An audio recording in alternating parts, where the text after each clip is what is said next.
Hello and welcome সবাইকে আমার YouTube channel adventure একাডেমির আরও একটা নতুন ভিডিওতে। আমি তোদের মেন্টর সৈকত দাস। আর হ্যাঁ, ফিজিক্যাল সায়েন্সে 100 পাওয়ার প্রস্তুতির জন্য তুই একদম ঠিক চ্যানেলে চলে এসেছিস। ভিডিওটা পুরো দেখে নে, কারণটা বুঝিয়ে যাবি কেন বললাম।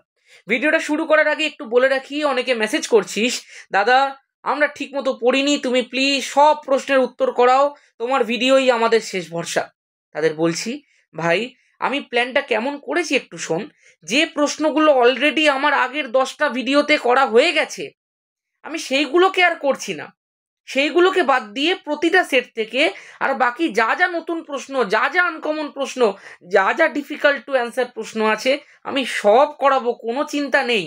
যেহেতু 10টা সেট করে দিয়েছি, তাই বেশি আনকমন প্রশ্ন বা নতুন প্রশ্ন থাকবে না, এটা তুই শিওর থাক। আমি আমার চ্যানেলে কিন্তু যে 10খানা এমসিকিউ, ভিএসএকিউ এবং 4টে 2 মার্কসের ভিডিও করেছি, সেই সিরিজগুলো কিন্তু চলতে থাকবে এখন। এবং এটাকে পুরো দেখলে তোর মাধ্যমিকে 36+18 মানে 54 নম্বর পাক্কা। এর বাইরে কোনো প্রশ্ন তো পরীক্ষায় দেবে না। এবং যে কনসেপ্ট তোকে শেখাচ্ছি, সেই কনসেপ্ট তুই আর অন্য কোথাও পাবি না, আমি তোকে চ্যালেঞ্জ দিয়ে বলতে পারি। চল ভিডিওটা শুরু করি। এক্ষুনি লাইক করে দে ভিডিওটাকে, আর অবশ্যই পুরো ভিডিওটা দেখ। ভালো লাগলে শেয়ার করিস বন্ধুদের সাথে, আর নতুন হলে অবশ্যই সাবস্ক্রাইব করিস। আজ আমরা পর্ষদের সেট নাম্বার 7, 8, 9 ডিসকাস করব। তাহলে চলো খেলা হবে, শুরু করা যাক। পেজ নাম্বারগুলো দেখে নাও। প্রথম প্রশ্ন দেখা যাক কি বলে দিয়েছে। দেখ, তোরা প্রত্যেকেই জানিস 3খানা সেট মিলিয়ে প্রশ্নগুলোকে নেওয়া হয়েছে, যার ফলে প্রশ্নের অর্ডার কিন্তু পরপর থাকবে না। এখান থেকে একটা, ওখান থেকে একটা নেওয়া হয়েছে, যার ফলে নাম্বারিংয়ের কিন্তু একটু করে প্রবলেম অবশ্যই থেকে যাবে। সেটা তোদেরকে একটু বুঝে নিতে হবে যে এই ভিডিওটার মধ্যে কিন্তু প্রশ্ন পরপর নেই।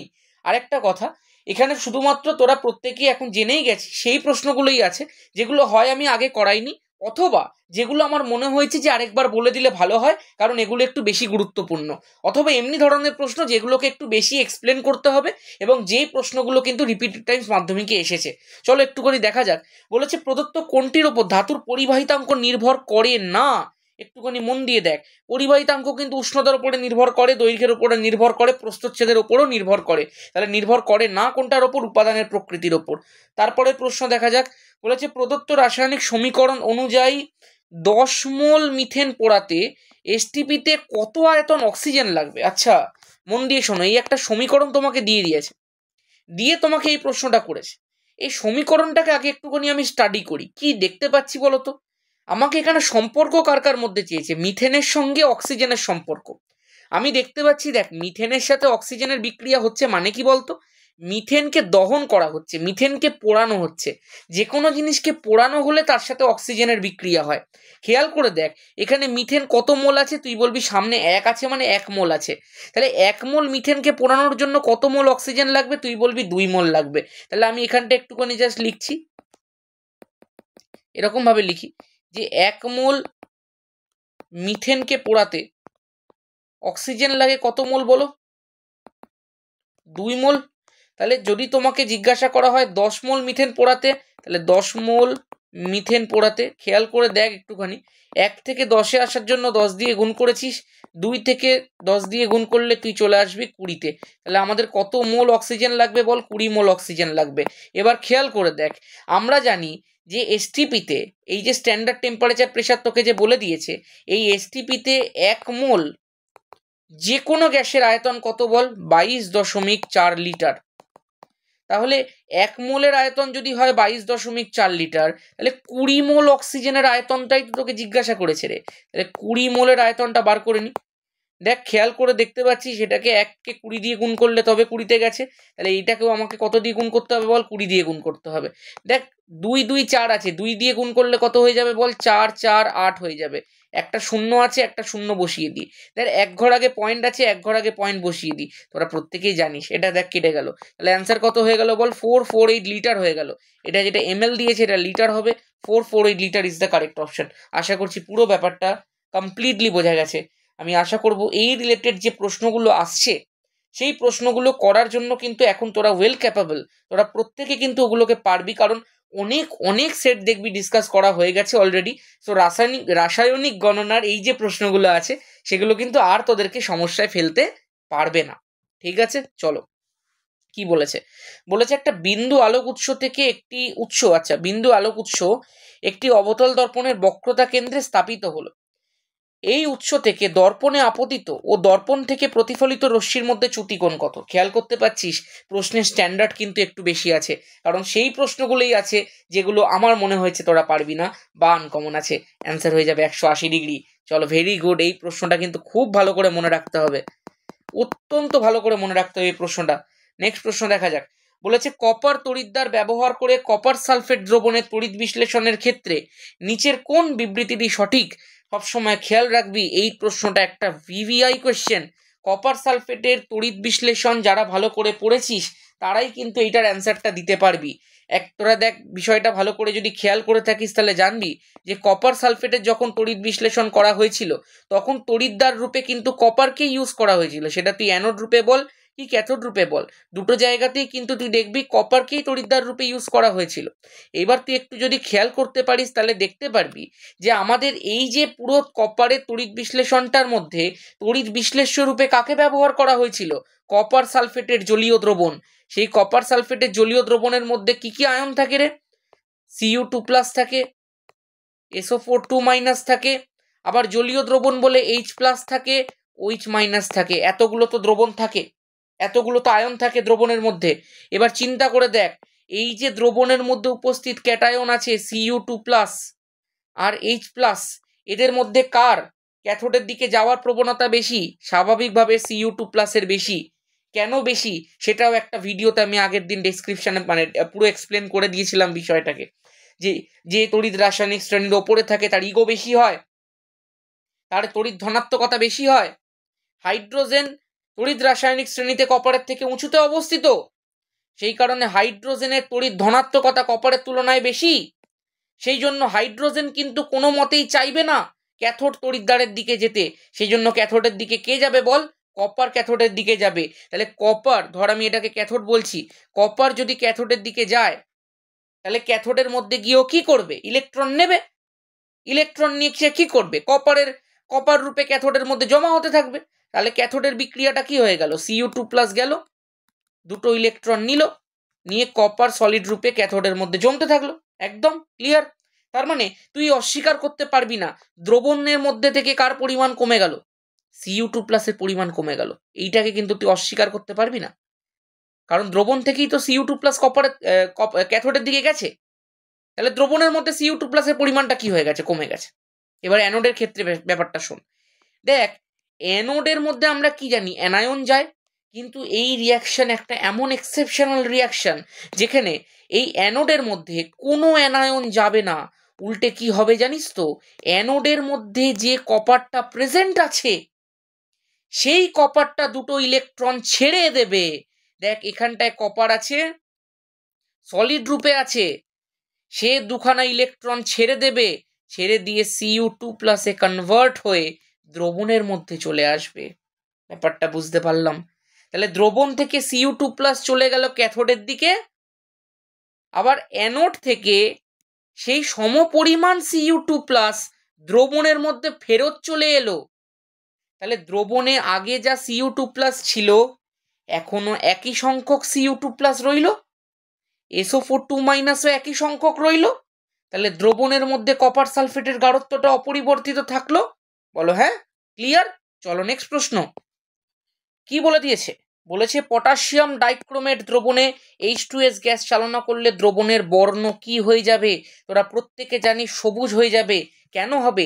এই যে পটাশিয়াম ডাইক্রোমেট যেটা আছে K2Cr2O7, এই বিক্রিয়াটা কিন্তু ইটসেলফ একটা ভেরি ভেরি ইম্পর্টেন্ট রিয়াকশন।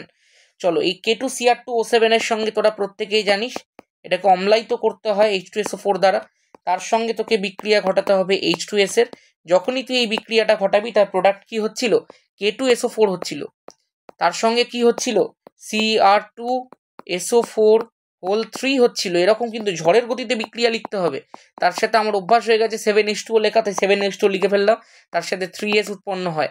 এই যে দেখ, এই যে সালফারটা উৎপন্ন হয় সেটা কিন্তু ইয়েলো হয়। আর এই যে তুই দেখতে পাচ্ছিস ক্রোমিক সালফেট, এই ক্রোমিক সালফেট কিন্তু দেখ গ্রিন হয়। এই যে তুই দেখতে পাচ্ছিস পটাশিয়াম ডাইক্রোমেট, এটা কিন্তু অরেঞ্জ হয়। তাহলে প্রথমের রংটা কি থাকে? অরেঞ্জ। যেই মাত্র রিয়াকশনটা হয় কি কালার উৎপন্ন করলো? গ্রিন। সেই কারণেই দ্রবণটার কিন্তু যে বর্ণ সেটা কমলা থেকে চেঞ্জ হয়ে সবুজ হয়ে গেল। আশা করছি প্রত্যেকে বুঝে গেছিস। এর ব্যালেন্স খুব সোজা, জাস্ট এখানটা একটা 4 বসিয়ে দিতে হয়। তাহলে 4 বসালে H2S এর আগে কত হয়ে গেল বল? আচ্ছা 3টে সালফার, তাহলে H2S এর আগে 3 বসিয়ে দিতে হয়, কাজ শেষ। দিস ইজ দ্য রিয়াকশন, আর কিচ্ছু কিন্তু নেই এখান থেকে। তাহলে অ্যান্সার হয়ে গেল কমপ্লিট। নেক্সট প্রশ্ন দেখি, বলেছে নিচের কোন গ্যাসটি ওজোন স্তরের ক্ষয়ে সহায়তা করে না? আচ্ছা একটা জিনিস খেয়াল কর, দেখ একটা সেট কিন্তু শেষ হয়ে গেল, 3খানা যে সেট হয়েছে তার মধ্যে একটা সেট কিন্তু কমপ্লিট করে ফেললাম। আমি একটা সেট থেকে কটা প্রশ্ন রাখলাম দেখ, 1টা 2টো 3টে 4টে 5টাই প্রশ্ন রেখেছি। আসলে এমসিকিউ থাকে কটা? 15খানা। আমার মনে হলো বাকি 10টা এমসিকিউ অলরেডি কভার করা হয়ে গেছে, তাই ওগুলোকে আর রাখিনি। এই সিস্টেমটা তোরাই করতে বলেছিস। ভালো লাগলে একটা লাইক কর এবার প্রত্যেকে। দেখ আমি কোনো অযথা সময় নষ্ট করব না। যে সময়ের মধ্যে আমরা একটা পেপার 2টো পেপার ডিসকাস করতাম, আজকে 3টে পেপার টার্গেট নিয়েছি আমরা। দেখা যাক কতটা করতে পারি। পরের পেজ দেখো শুরু হয়ে গেছে, বলেছে নিচের কোন গ্যাসটি ওজোন স্তরে, আচ্ছা ওজোন স্তর ক্ষয়ে সহায়তা করে না। এই না বিষয়গুলো কিন্তু খুব ডেঞ্জারাস। হ্যাঁ, করে না কোনটা? দেখো এনও কিন্তু করে, সিএফসিও তো করে, ইউভিরেও করে, CH4 মিথেন দেখো একমাত্র গ্যাস যে ওজোন স্তর ক্ষয়ের মধ্যে কিন্তু সহায়তা করে না। এই অপশন অনুযায়ী এটাই দিতে হবে। নেক্সট প্রশ্ন দেখি, কোন তাপমাত্রায় জলের আয়তন সর্বনিম্ন হয়? আচ্ছা আয়তন সর্বনিম্ন কখন হয়? যখন ঘনত্ব সর্বোচ্চ হয়। কারণ তোরা জানিস যে ঘনত্ব ইকুয়াল টু আমরা লিখতে পারি ভর বাই আয়তন। তাহলে তুই বুঝতেই পারছিস ঘনত্ব আর আয়তন পরস্পরের ব্যস্তানুপাতিক। আয়তন বাড়লে ঘনত্ব কমবে, ঘনত্ব বাড়লে আয়তন কমবে, স্বাভাবিক ব্যাপার। তাহলে আয়তন সর্বনিম্ন কখন? যখন ঘনত্বটা সর্বোচ্চ। আর ঘনত্ব সর্বোচ্চ কখন হয়? 4 ডিগ্রি সেন্টিগ্রেডে হয়, কাজ শেষ। নেক্সট প্রশ্ন, বলেছে পিভি ইকুয়াল টু আরটি সমীকরণ এসআই পদ্ধতিতে পিভির একক কি? দেখ পিভি যে জিনিসটা আছে সেটা অ্যাকচুয়ালি কাকে ডেজিগনেট করে রে? কার্যকে ডেজিগনেট করে। তো এটা মাত্রা বিশ্লেষণের মাধ্যমে আরো ভালো করে বুঝতে পেরে যাবি। পি এর মাত্রাটা কি রে? ml-1 t⁻², ইন্টু ভি এর মাত্রা কি রে? l³ না? তুই একটুখানি বিশ্লেষণ করে দেখ, দেখ l-1 আছে আর l³ আছে, কি হয়ে যাবে? ml² হয়ে যাবে, t⁻² হয়ে যাবে। ml² t⁻² কার মাত্রা রে? যারা 9-এ পড়েছিস খুব ভালো, যারা পড়িসনি তারা জেনে রাখ, ml² t⁻² কিন্তু হচ্ছে কার্যর মাত্রা। এই যে কার্য যেটা আছে সেটাই কিন্তু হচ্ছে পিভি। এই পিভিটাকে দেখ মনে রাখবি বলা হয় চাপ আয়তনিক কার্য। 11-এ উঠে থার্মোডাইনামিক্সে পড়বি। সেই কারণে কার্যের যে একক হয়, সিজিএস পদ্ধতিতে কার্যের একক হয় আর্গ, আর এসআই পদ্ধতিতে কার্যের একক হয় জুল। সেই কারণে এসআই পদ্ধতিতে পিভির একক হচ্ছে জুল। আশা করব বিষয়টা ক্লিয়ার আছে। ঠিক আছে, নেক্সট কি প্রশ্ন দিয়েছে? বলেছে 4NH3 থেকে 2N2+6H2 সমীকরণটিতে অ্যামোনিয়া ও নাইট্রোজেনের এসটিপিতে আয়তনের অনুপাত কত? আচ্ছা কত মোল আছে চেক করে নে না। অ্যামোনিয়া আছে 4 মোল, নাইট্রোজেন আছে 2 মোল। তাহলে ওই তো অ্যান্সার হয়ে গেল তো 4:2। তাহলে অ্যান্সার হয়ে গেল 2:1। তুই বলবি কেন? আমি তোকে বলবো দেখ এটা 4 মোল আছে, 1 মোলের আয়তন যদি 22.4 লিটার হয় তাহলে 4 মোলের আয়তন কত? 4 × 22.4, এটাই আয়তন। আচ্ছা নাইট্রোজেন কত মোল আছে? তুই বলবি 2 মোল আছে। তাহলে 1 মোলের আয়তন যদি 22.4 লিটার হয় তাহলে 2 মোলের আয়তন কত? 2 × 22.4। তুই তো এদের মধ্যেই অনুপাতটা বার করছিস, সেই তো 22.4 কেটে যাবে। তাহলে 4 আর 2 এর অনুপাত করলেই তো হয়ে যেত 2:1। অ্যান্সার হয়ে গেল। চলো নেক্সট প্রশ্ন কি বলে দিয়েছে? বলেছে ভিনিগারে আছে কার্যকরী মূলকটি হলো, ভিনিগার অ্যাকচুয়ালি কি? অ্যাসিডিক অ্যাসিডের দ্রবণ। তো তাহলে অ্যাসিডিক অ্যাসিডের মধ্যে কি কার্যকরী মূলক থাকে? H থাকবে। নেক্সট প্রশ্ন দেখি, বলেছে উত্তল লেন্স, আচ্ছা আর কোনো মিস হলো না তো? হ্যাঁ, উত্তল লেন্সে গঠিত সদ্বিম্ব। আচ্ছা প্রত্যেকেই উত্তল লেন্সের ছবিগুলো কিন্তু প্র্যাকটিস করিস, এই বছরে উত্তল লেন্সের ছবি আসার চান্স আছে একটা। দেখো উত্তল লেন্সে গঠিত সদ্বিম্ব এই 4টে অপশনের মধ্যে কোনটা? হয় উত্তল লেন্সের আঁকা দেবে, নাহলে অবতল দর্পণের আঁকা দেবে, যে কোনো একটা এবছর আঁকা টাকা দেওয়ার চান্স আছে ভাই। দেখো উত্তল লেন্সের যে সদ্বিম্ব তোরা প্রত্যেকে আঁকার সময় দেখেছিস যে যখনই উত্তল লেন্সে সদ্বিম্ব গঠিত হয়েছে সেই সদ্বিম্ব কিন্তু সর্বদা অবশীর্ষ হয়েছে। একটাই কেস ছিল যেখানে উত্তল লেন্সে অসদ্বিম্ব তৈরি হয়েছিল। যারা আমার কাছে পড়িস অফলাইনে তারা জানিস ম্যাজিক নাম্বার 6-এ 6 নম্বর পয়েন্ট, সেখানে কিন্তু উত্তল লেন্সের মধ্যে অবশিষ্ট প্রতিবিম্ব তৈরির বদলে আমরা সমশিষ্ট প্রতিবিম্ব তৈরি করেছিলাম, সৎবিম্ব তৈরির বদলে আমরা অসৎবিম্ব তৈরি করেছিলাম। ওই কেসটা বাদ দিয়ে বাকি সমস্ত কেসে উত্তল লেন্স কি বিম্ব তৈরি করে? সৎবিম্ব তৈরি করে, এবং উত্তল লেন্স যে সৎবিম্বটা তৈরি করে সেটা সর্বদাই কি হয়? অবশীর্ষ হয়। প্রত্যেকে কিন্তু বিষয়গুলো জেনে গেছিস। নেক্সট প্রশ্ন দেখা যাক। আচ্ছা, যদি এই প্রশ্নটাতে এমনি একটা প্রশ্ন দিয়ে দিত যে উত্তল লেন্সে গঠিত কোনো সৎবিম্ব না বলে বলে দিল ধর প্রতিবিম্ব, উত্তল লেন্সে গঠিত প্রতিবিম্ব, তখন তোকে কিন্তু এইটা অপশানে দিতে হতো, সমশীর্ষও হতে পারে অবশীর্ষ হতে পারে। তবে এইটা যেহেতু সৎবিম্ব মেনশন করে দিয়েছে সেই কারণে সর্বদা অবশীর্ষ হবে। যদি অসৎবিম্ব মেনশন করে দিত তাহলে কিন্তু সমশীর্ষ হতো। ক্লিয়ার আছে? চলো, কোন আলোর প্রতিসরাঙ্ক সবচেয়ে বেশি? অনেকে এই ধরনের প্রশ্নগুলো আমাকে করছিলি, একটুখানি ডিটেলটা এক্সপ্লেন করে দেওয়া যাক। সবসময় খেয়াল রাখিস, দুটো সমীকরণ মনে রাখতে হয়। একটা হচ্ছে V equal two N lambda, এখান থেকে কি বোঝা যায়? V proportional to lambda. তাহলে কি বুঝতে পারছিস যে তরঙ্গ দৈর্ঘ্য যত বাড়ে আলোর বেগও কিন্তু দেখ তত বাড়তে থাকে। একদম। আরেকটা সমীকরণ খেয়াল রাখিস, mu equal to C by V, বা এটাকে দেখ লেখা যায় mu equal to C by V এর জায়গায় এন ল্যামডা। তাহলে দেখ এটাকে লেখা যায়, এই সি আর এনটা তো ধ্রুবক, তাহলে mu proportional to 1 by lambda. এর থেকে কি বোঝা যায়? বোঝা যায় যে তরঙ্গ দৈর্ঘ্য যত বাড়তে থাকে তত কিন্তু প্রতিসরাঙ্কটা কমতে থাকে। তাহলে তুই আমাকে একটা কথা বল যে আমাদের ভিবজিওর যেটা আছে সেটা তো এই বরাবর যেতে থাকে, এমনি করে লাস্টে গিয়ে রেডের মধ্যে ফিনিশ হয়। তাহলে তুই চিন্তা করে দেখ, আমাকে বলেছে কোন আলোর প্রতিসরাঙ্ক সবচেয়ে বেশি। তাহলে প্রতিসরাঙ্ক যদি সবচেয়ে বেশি হতে হয় তাহলে সেটা কার হবে? যার তরঙ্গ দৈর্ঘ্যটা সবচেয়ে কম। তরঙ্গ দৈর্ঘ্য সবচেয়ে কম কার? ভায়োলেটের। ভায়োলেট কি অপশনের মধ্যে আছে? নেই। তারপরে কি আছে? ইন্ডিগো। ইন্ডিগো কি অপশনের মধ্যে আছে? নেই। তারপরে কি আছে? ব্লু। ব্লু অপশনের মধ্যে দেখ আছে। তাহলে ব্লু সব থেকে কম তরঙ্গ দৈর্ঘ্য বিশিষ্ট আলো এই চারটের মধ্যে। তাহলে ব্লু এর তরঙ্গ দৈর্ঘ্য যখন সবচেয়ে কম, তাহলে ব্লু এর প্রতিসরাঙ্ক কি হবে? সবচেয়ে বেশি হবে। সেটাই তো তোকে চেয়েছে। আশা করব বিষয়টা বোঝা গেছে। নেক্সট প্রশ্ন দেখি। বলেছে নিচের কোন ধর্মটি মৌলদের পর্যায়গত ধর্ম নয়? তেজস্ক্রিয়তা will be the correct option. Next প্রশ্ন দেখা যাক। বলেছে আচ্ছা, আরেকটা সেটও কমপ্লিট হয়ে গেল। 2 নম্বর সেট থেকে আমি কতগুলো এমসিকিউ রাখলাম চিন্তা করে দেখ। কটা রাখলাম? 1টা, 2টো, 3টে, 4টে, 5টা, 6টা, 7টা, 8টা। 8খানা মাত্র রেখেছি, যে 8টা আমার মনে হয়েছে তোদেরকে একবার করে করিয়ে দিলে ভালো হয়। বাকি যে কটা ছিল সেই কটাকে মাথায় রাখবি, তোরা একবারে উড়িয়ে দেওয়ার জন্য রেডি। অলরেডি যে সেটগুলো করানো হয়ে গেছে তার মধ্যে থেকেই ছিল ওগুলো, সেই কারণে ওগুলোকে আর দিয়ে সময় নষ্ট করিনি। ঠিক আছে? এতক্ষণ পর্যন্ত ভিডিও ডিসকাশনসগুলো ভালো লেগে থাকলে অবশ্যই একটা লাইক করে দে, শেয়ার করে দে বন্ধুদের সাথে ভিডিওটা, এবং সাবস্ক্রাইব করে দে আমার চ্যানেলটা নতুন হয়ে থাকলে। পরের সেটটা শুরু করা যাক। বলেছে নিচের কোনটি ওজোন স্তরকে ক্ষয় করে না? আচ্ছা, এটাও কিন্তু দেখো করে না টাইপের একটা প্রশ্ন দিয়েছে। এখানটায় কি উত্তর হবে? CO2 অ্যান্সার হবে। কেন? আমি বলেছিলাম কথাটা, CO2 কিন্তু অনেক ভারী হয় বায়ু অপেক্ষা, সেই কারণে সে ভূপৃষ্ঠ থেকে ওজোন স্তর অবধি উঠতেই পারে না। সেই জন্য ওজোন স্তর ক্ষয়ে কিন্তু CO2-র ভূমিকা থাকে না।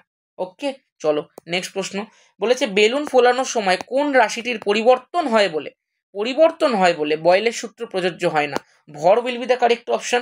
তুই জানিস যখন আমরা বেলুনের মধ্যে ফু দিই সেই বেলুনের ভেতরের যে বায়ুটা থাকে তার ভরটা আস্তে আস্তে বাড়তে থাকে, কিন্তু বয়েল যখন তার সূত্র দিয়েছিলেন তিনি তো বলেছিলেন ভরটা সবসময় ধ্রুবক থাকা উচিত।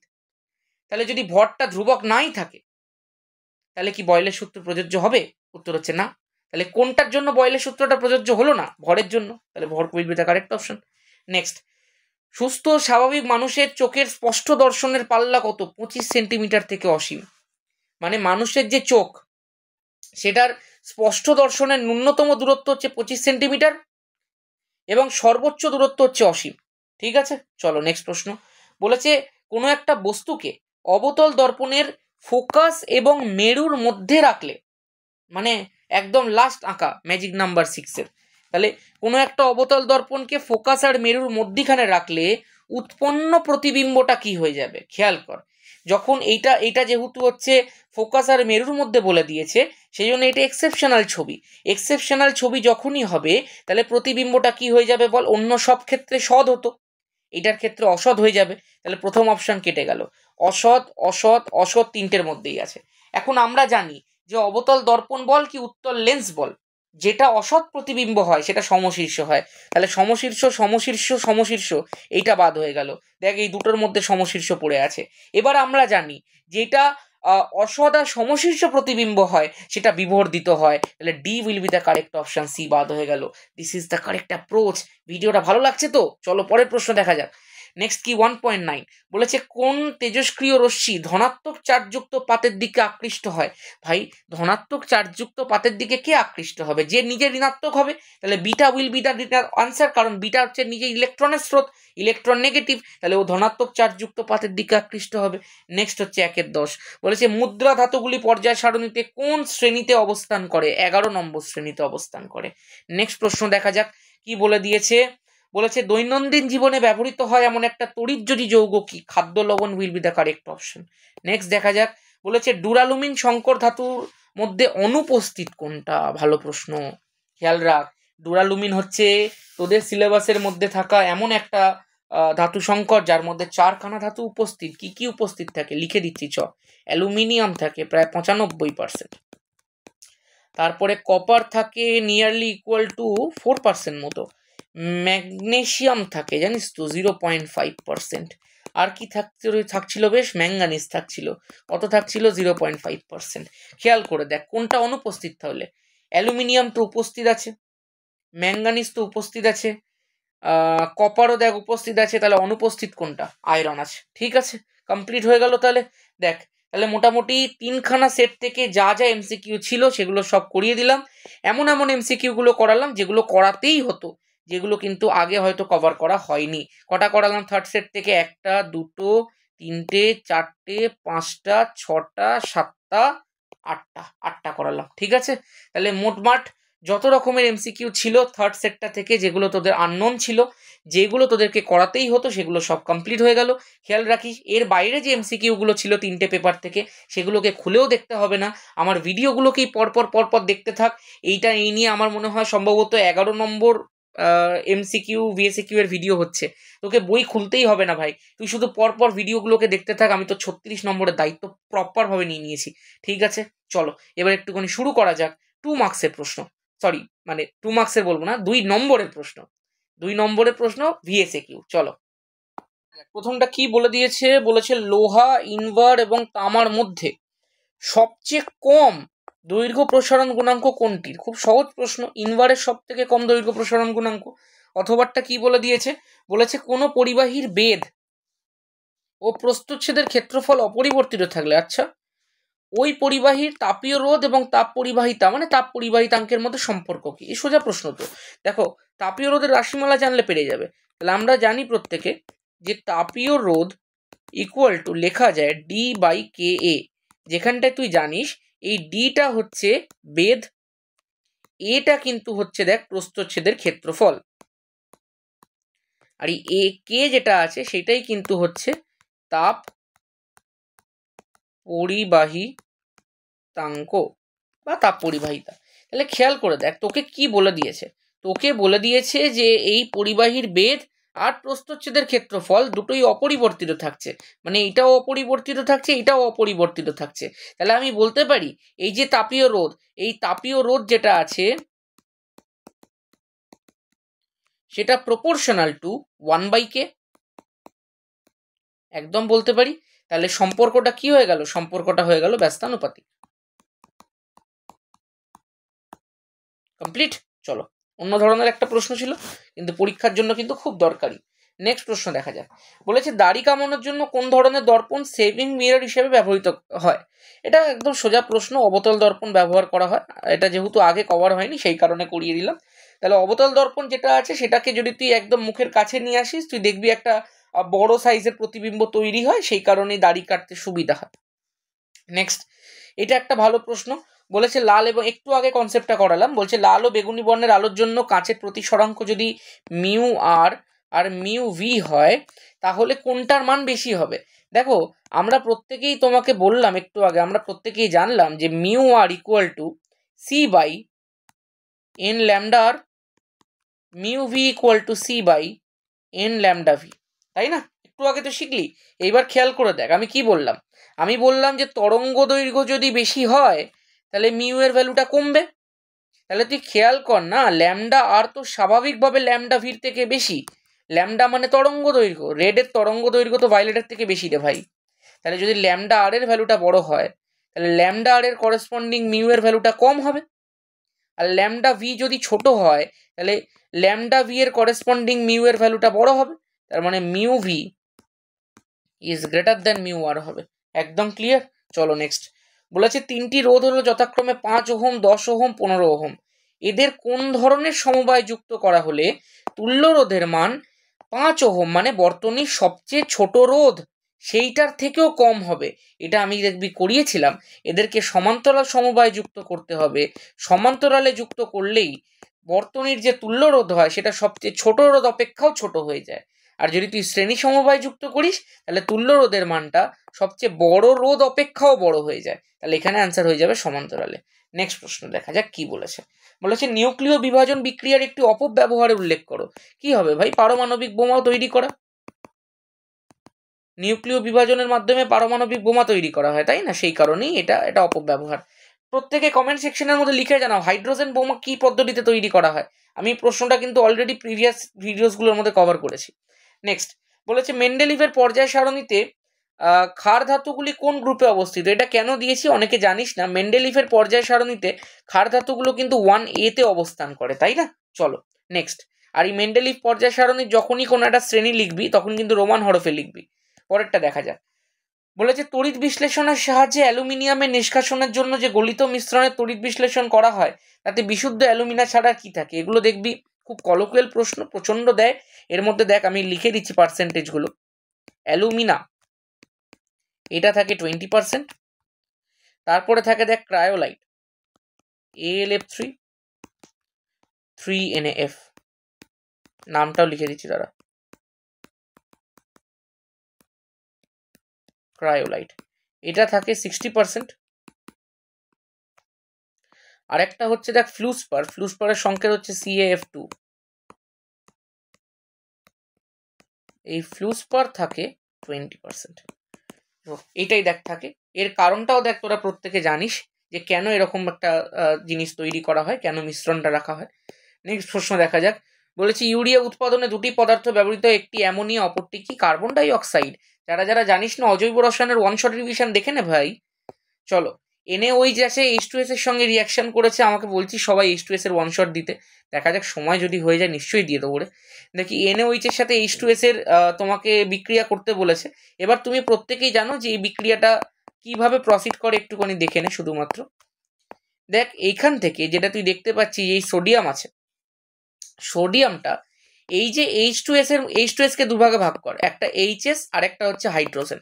এই যে হাইড্রোজেন যেটা আছে সেটা OH এর সঙ্গে যুক্ত হবে, যুক্ত হয়ে এই জল তৈরি করবে। তাহলে বল আর কি পড়ে থাকছে? পড়ে থাকছে দেখ HS, পড়ে থাকছে দেখ সোডিয়াম। তাহলে কি তৈরি হয়ে গেল বল? NaHS, sodium hydrogen sulphide. ঠিক আছে, কমপ্লিট আছে। নেক্সট প্রশ্ন দেখা যাক কি বলে দিয়েছে। বলেছে ভূতাপীয় শক্তির একটি উৎসর নাম লেখো। ভাই ভূতাপীয় শক্তির উৎস বলে দিয়েছে, কি হয়ে যাবে বল? উষ্ণ প্রস্রবণ হয়ে যাবে। এবার একটুখানি দেখে নেওয়া যাক পরেরটা কি বলে দিয়েছে। বলেছে এক্স রশ্মির একটি ব্যবহার লেখো। শরীরের কোথাও হাড় ফাড় ভেঙে গেলে এক্স রশ্মির সাহায্যে সেটা নির্ণয় করা যায়। আরেকটা দেখবি অনেক সময় বলা হয় ক্রিস্টালের যে গঠন জানার জন্য এক্স রশ্মি ব্যবহার করা হয়ে থাকে। আর দেখি পরের প্রশ্ন কি বলে দিয়েছে। এসি এবং ডিসির মধ্যে কোনটিতে শক্তির অপচয় কম হয়? অবশ্যই কিন্তু দেখ এসির ক্ষেত্রে শক্তির অপচয়টা কম হয়, সেই জন্য ডিসি অপেক্ষা এসি ব্যবহার করাটা বেশি সুবিধাজনক। নেক্সট প্রশ্ন দেখা যাক। ভারতবর্ষে পরিবর্তী পরিবাহীর কম্পাঙ্ক কত? 50 হার্জ। নেক্সট প্রশ্ন দেখা যাক কি বলে দিয়েছে। বলেছে 1 AMU ভর যদি শক্তিতে রূপান্তরিত হয় তাহলে কত পরিমাণ শক্তি উৎপন্ন হয়? এটা দেখবি আগেও মনে হয় করিয়েছিলাম যে 1 AMU ভর যদি শক্তিতে রূপান্তরিত হয় তাহলে 931.5 মেগা ইলেকট্রন ভোল্ট। এই মেগা ইলেকট্রন ভোল্ট দিয়ে যত রকম ক্যালকুলেশন হয় সব দেখিয়ে দিয়েছিলাম কিন্তু একটা ভিডিওতে। তাই যারা যারা প্রথম থেকে দেখছিস না একদম ভুল করছিস, কিন্তু আমি তোকে বলছি 36 নম্বরে 36 নম্বর পেয়ে যাবি। কি করতে হবে? শুধু আমার ভিডিওগুলোকে দেখতে হবে, আর কিচ্ছু করতে হবে না, কথা দিচ্ছি তোকে। কিচ্ছু করতে হবে না, ওই রকম ভাবেই পুরো প্ল্যান করানো আছে, ওই রকম ভাবেই প্রশ্ন ডিজাইন করা আছে। তুই শুধু 1 নম্বর ভিডিও থেকে শুরু করে আজকে 11 নম্বর ভিডিও চলছে, এই 11 নম্বর ভিডিওটার মধ্যে 3খানা সেট ডিসকাস হয়ে যাচ্ছে। তাহলে আমাদের পর্ষদের মোট আগে 6টা হয়ে গেছিল, এখন আবার 3টে, মানে 9খানা সেট ডিসকাস হয়েই গেল, আর 9টা পড়ে রয়েছে। 3টে ভিডিওর মধ্যে কমপ্লিট, বা 4টে ভিডিওর মধ্যে কমপ্লিট। সো মানে আমি কিন্তু আমার তরফ থেকে যা করার করে দিচ্ছি ভাই, এবার তোদের লিখে লিখে প্র্যাকটিস করার ওপরে পুরোটা। 2 মার্কস তোরা বলেছিলি, 2 মার্কস আমি শুরু করে দিয়েছি। তোরা 1 শট চেয়েছিস, আমি রেডি করে দিচ্ছি। আমার যতটা সম্ভব ছিল আমি করে দিয়েছি।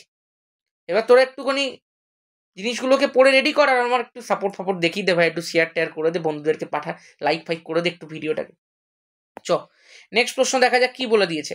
বলেছে নিউক্লিয় সংযোজনে যে শক্তি মুক্ত হয় তার উৎস কি? আচ্ছা, প্রথমে একটুখানি বিক্রিয়াটা দেখ, তারপরে একটা গল্প বলি শোন। এটা 41H1 তুই দেখাতে পারিস, 4টে যুক্ত হয়ে 2খানা হিলিয়াম তৈরি করবে, না 2খানা না, 1খানাই হিলিয়াম তৈরি করবে। তার সাথে ধর পজিট্রন উৎপন্ন হবে 2খানা, তার মানে এখানটায় 0, এখানটায় +1, এর সাথে কিন্তু দেখ শক্তি উৎপন্ন হবে। এই হচ্ছে গল্প। এইবার বিষয়টা একটুখানি শোন, দেখবি আমরা 5টা কালার লেজের প্যাকেট পাই। সেই 5টা কালার লেজের প্যাকেট আমি যদি 17খানা লেজের প্যাকেট একসাথে জুড়ে দিই, তাহলে কত টাকার আমি একটা লেজের প্যাকেট পেলাম বল? 85 টাকার লেজের প্যাকেট পেলাম। তুই খেয়াল করে দেখবি, আমি যদি 5 টাকার লেসের প্যাকেট 17খানা কিনি, তাহলে তার মধ্যে যে টোটাল লেস থাকে সেটা বেশি থাকে অ্যাজ কম্পেয়ার টু 85 টাকার প্যাকেট। যদি আমি 5 টাকার প্যাকেট 17খানা কিনি, তাও আমার কত খরচ হলো বল? 85 টাকাই খরচ হলো। আর যদি আমি একটা গোটা 85 টাকার প্যাকেট কিনি, তাও আমার খরচ হলো 85 টাকা। কিন্তু আমি ওই 5 টাকার প্যাকেট 17খানা কিনলে বেশি জিনিসপত্র পাবো। এটাই হচ্ছে মেন রিজন, যে যখনই তুই অনেকগুলোকে জুড়ে দিয়ে একটা জিনিস তৈরি করবি, তখন সেটার পরিমাণ কমে যাবে।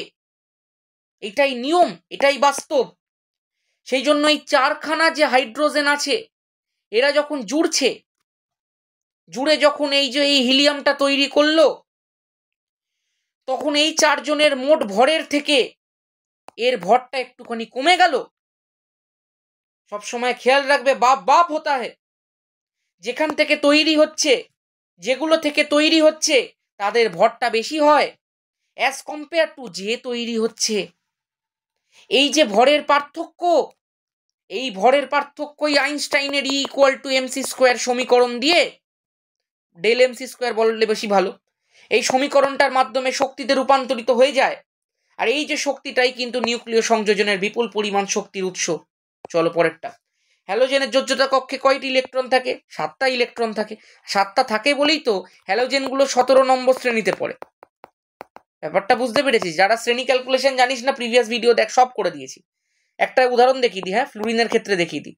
ফ্লুরিন হচ্ছে তোমার 9, KLMN দেখি একটুখানি 2 7 হয়। ক্লোরিন একটুখানি দেখিয়ে দিই 17, 2 8 7 হয়। তাহলে আশা করছি বুঝে গেছি, শেষ কক্ষপথে কিন্তু 7টা করে ইলেকট্রন থাকে। নেক্সট প্রশ্ন দেখা যাক। বলেছে একটা অধাতব পরিবাহীর নাম লেখো, গ্রাফাইট। নেক্সট প্রশ্ন বলেছে জীবাশ্ম জ্বালানির দহনে প্রকৃতিতে CO2 গ্যাসের পরিমাণ বৃদ্ধি পাবে। নেক্সট প্রশ্ন কি বলে দিয়েছে? বলেছে সোনা, রূপো, কাঁচ এবং হিরে এদের মধ্যে কোনটি তাপের কুপরিবাহী? তাপের কুপরিবাহী কাঁচ। আচ্ছা, বলেছে সব ঋতুতে পরিমাপের জন্য ধাতুর তৈরি সাধারণ স্কেল বেশি উপযুক্ত। কিসের তৈরি? ধাতুর তৈরি। একদম মিথ্যা। কেন? তার কারণ ধাতুর তৈরি স্কেল হবে, সে গরমকালে দৈর্ঘ্যে বেড়ে যাবে, শীতকালে কমে যাবে, সে আবার কিসের উপযুক্ত রে? হ্যাঁ, চলো পরের প্রশ্ন। বলেছে উত্তল দর্পণের একটি ব্যবহার লেখো। গাড়ির ভিউ ফাইন্ডার রূপে ব্যবহার করা হয়। এগুলো কিন্তু এখন সবাই জানিস, তাই না? View finder. নেক্সট প্রশ্ন। আচ্ছা, এইটা কিন্তু আরেকটা জিনিসও বলতে পারিস, ওই যে স্ট্রিট ল্যাম্পের যে প্রতিফলকগুলো হয় সেগুলোর রূপেও কিন্তু উত্তল দর্পণই ব্যবহার করা হয়। পরেরটা দেখি। বলেছে বিবর্ধক কাঁচ হিসাবে উত্তল লেন্সকে ব্যবহার করতে হলে বস্তুকে কোথায় রাখতে হবে? বস্তুকে রাখতে হবে ফোকাস ও আলোক কেন্দ্রের মাঝে। ঠিক আছে, চলো নেক্সট। এটা কিন্তু দেখ প্রত্যেকেই জানিস, এটা বিবর্ধক কাঁচ হিসাবে উত্তল লেন্সের ব্যবহার কিন্তু খুব ইম্পর্টেন্ট এবছরের জন্য। এইটা একটা দিতে পারে, উত্তল লেন্সের সাহায্যে তোমার সৎ ক্ষুদ্রাকার বা সৎ বিবর্ধিত এই ধরনের কিছু বলে দিতে পারে। এই ধরনের আঁকা কিন্তু একটা দিতে পারে এই বছরে। দেখো নেক্সট বলে দিয়েছে আধান, সময় এবং তড়িৎ প্রবাহের মধ্যে সম্পর্ক Q=IT। এটা হচ্ছে দেখো আধান, এটা হচ্ছে তড়িৎ প্রবাহ, আর এটা হচ্ছে সময়। ঠিক আছে, চলো নেক্সট এবার একটু দেখতে পাওয়া যাক কি বলে দিয়েছে।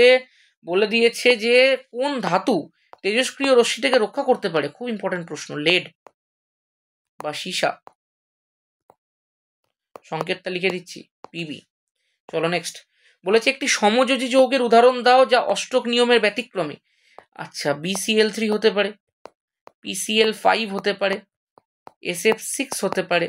এই যে SF6 বা PCl5টা একটুখানি এঁকে দেখাচ্ছি। যখন 11-এ উঠবি এগুলো সব আঁকার নিয়ম কারণগুলো সব শিখবি, তাহলে তখন বুঝতে পারবি যে কেন এই ধরনের আঁকাগুলো হচ্ছে। সব আছে, সব 11-এ আছে। এইটা হচ্ছে দেখো PCl5 এর স্ট্রাকচার, যেখানে তুমি দেখতে পাচ্ছ যে ফসফরাসের চারিদিকে 5খানা সমযোজী বন্ধন আছে। একটা বন্ধন মানে 2টো ইলেকট্রন, 5টা বন্ধন মানে 10টা ইলেকট্রন, তাহলে অষ্টকের সম্প্রসারণ হয়ে গেল। SF6 এর যদি আমি তোকে একটুখানি স্ট্রাকচারটা এঁকে দিই, তাহলে তুই SF6 এও দেখ সেম ধরনেরই কেস দেখতে পাবি, যে SF6 এর মধ্যেও সালফারের চারিদিকে মোট 6খানা ফ্লুরিন থাকে। 3, 4, 5, 6। এই যে প্রত্যেকটা স্ট্রাকচার ইউনিক। এই ইউনিকনেসের কারণ আছে, ক্লাস 11 উঠলে শিখিয়ে দেবো এগুলো সব। তাহলে দেখো এই যে SF6 আছে, এইখানে প্রত্যেকটা অ্যাঙ্গেল মাথায় রাখবি 90 ডিগ্রি করে হয়। ঠিক আছে, চলো আর একটা কথা এখানটা খেয়াল রাখবি। এই যে ভূমি যে অ্যাঙ্গেলগুলো দেখতে পাচ্ছিস, যেগুলো ত্রিভুজের মধ্যে আছে, ত্রিভুজের মধ্যে যেগুলো দেখতে পাচ্ছিস এগুলোকে বলা হয় ইকুইটোরিয়াল। আর যেগুলো দেখতে পাচ্ছি যে এরকম ওপর নিচে আছে এগুলোকে বলা হয় অ্যাক্সিয়াল। এগুলো সব 11-এ আছে, সব পরে শিখবি। ইকুইটোরিয়াল যে বন্ড অ্যাঙ্গেলগুলো সেগুলো 120 ডিগ্রি হয়, আর অ্যাক্সিয়াল বন্ড অ্যাঙ্গেল যেগুলো হয় সেগুলো সব 90 ডিগ্রি হয়। এখন তোদের এইসব কিচ্ছু জানতে হবে না, যখন পরে 11-এ উঠবি জাস্ট শিখবি। এখন এগুলো একটু জাস্ট মনে রাখ, ঠিক আছে, আর কিচ্ছু না। আচ্ছা, BCl3 যেটা আছে, BCl3 নর্মাল স্ট্রাকচার হয়, এরকম একটা স্ট্রাকচার। ঠিক আছে, এত জ্ঞান দেবো না, পরের প্রশ্নের মধ্যে যাই। বলেছে নেসলার বিকারকের সঙ্গে অ্যামোনিয়ার বিক্রিয়ায় কি রং উৎপন্ন হয়। এটা তামাটে বর্ণ উৎপন্ন হয়। অনেকে তামাটে বাদামি বর্ণও লিখে থাকে। ঠিক আছে, কোনো ব্যাপার না। এই জিনিসগুলো কিন্তু পুরো ছবি দেখিয়ে প্রপার রিয়াকশন দেখিয়ে করিয়ে দিয়েছি অজৈব রসায়নের ওয়ান শটে। নেক্সট, চাষের জমিতে সার হিসেবে ব্যবহার করার ব্যতীত ইউরিয়ার অপর কোনো একটি ব্যবহার লেখো। এটাও তো দেখিয়ে দিয়েছিলাম, একবার লিখে দিতাও। কি ব্যবহার ছিল? দুখানা ওষুধের নাম ছিল, কি কি বেশ। কালা জ্বরের ওষুধ ছিল, কালা জ্বরের ওষুধ কি নাম ছিল রে? ইউরিয়া স্টিবামিন ছিল, তাই না? ইউরিয়া স্টিবামিন প্রস্তুতিতে ব্যবহার করা হয়। 2 নম্বর, ঘুমের ওষুধ কি নাম ছিল? বারবিটিউরেট।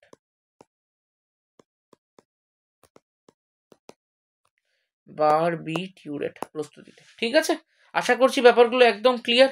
এছাড়াও দেখবি আরো অনেক কিছু লিখিয়ে দিয়েছিলাম, বিস্ফোরক নাইট্রোসেলুলোজ প্রস্তুতিতে। ব্যাস ব্যাস ব্যাস, এগুলোই যথেষ্ট।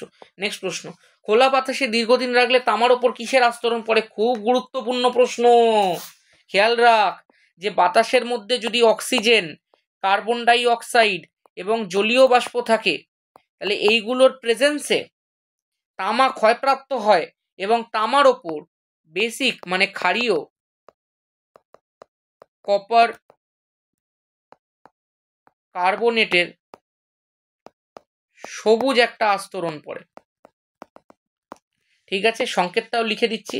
সংকেতটা হচ্ছে এই যে কপার কার্বনেট আমি লিখলাম, এবং তার সাথে যেহেতু বেসিক আছে সেই কারণে CuOH এর হোল টুয়াইস লিখলাম। ঠিক আছে, আরও একটা পয়েন্ট দেখ এখান থেকে বলে দেওয়া যায়, যদি বাতাসে সালফার ডাই অক্সাইড উপস্থিত থাকে তাহলে যে আস্তরণটা পড়ে সেটা হচ্ছে বেসিক কপার সালফেট বা ক্ষারীয় কপার সালফেট, CuSO4।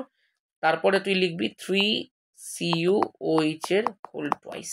ব্যাস, দিস ইজ দ্য মেন ফান্ডা। তাহলে আশা করবো বিষয়গুলো পুরো বোঝা গেছে। এরপরে আমি মনে হয় আর প্রশ্ন নেই।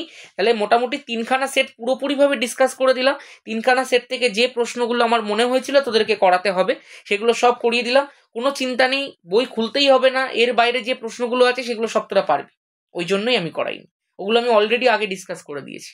ঠিক আছে, চলো আজকের মতো ভিডিওটা এখানেই। ভালো লাগলে ভিডিওটা লাইক করো, শেয়ার করো বন্ধুদের সাথে, চ্যানেলটাকে সাবস্ক্রাইব করে পাশে থাকি। সেই ধরনের আরও ইনফরমেটিভ আরও সুন্দর সুন্দর ভিডিও কিন্তু আসতে থাকছে তোদের মাধ্যমিকের একদম আগে পর্যন্ত। মাধ্যমিকের জন্য কি কি করতে হবে, কি কি করতে হবে না, কিভাবে খাতা সাজাতে হয়, কীরকমভাবে উত্তর লিখতে হয়, সব কিছুর একটা ভিডিও খুব তাড়াতাড়ি আসছে। ভিডিওটাকে প্রচুর প্রচুর পরিমাণে শেয়ার করিস বন্ধুদের সাথে। আর অবশ্যই যে যে জিনিসগুলো আমি প্রমিস করেছি, আলোর প্রমাণ, চলতরিতের অঙ্ক, পর্যায় সারণী, ধাতুবিদ্যা, এই সমস্ত জিনিস কিন্তু আমি ডেলিভার করে দেবো। ঠিক আছে, কোনো চাপ নেই, পড়তে থাকো বাড়িতে। Best of luck.